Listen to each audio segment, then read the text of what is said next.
Süd vəzi xərçənginin özünü büruzə verməyə, yəni əllənan ölçəyə çatmasından ötürü 2 ildən 12 ilə qədər bir minimum vaxt lazımdır və bu vaxt ərzində hər zaman pasientlərimə deyirəm ki, vaxtaşırı müayinə önəmlidir, çünki bu müddət ərzində biz xəstəliyi vaxtında aşkar edə bilərik. Çox vaxt pasientlərim deyir ki, həkim, ola bilərmi ki, illərlə bu xəstəlik bizdə olsun və gizli qalsın? Bəli, ola bilər.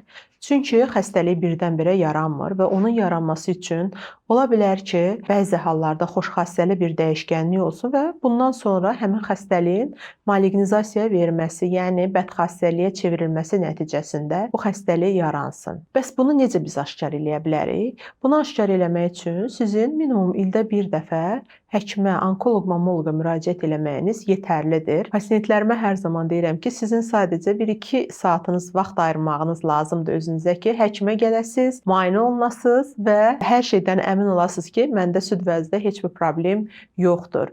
Çünki xərçəng xəstəliyi uzun müddət gizli qala və nəzarətsiz qalaraq sürətlə böyüyüb orqanizmə yayıla da bilir. Bunun üçün qarşısını almaq üçün yeganə üsul isə təkcə həkim müayinəsində olmaq və vaxtaşırı olaraq özünüzə nəzarətdir. Təşəkkürlər.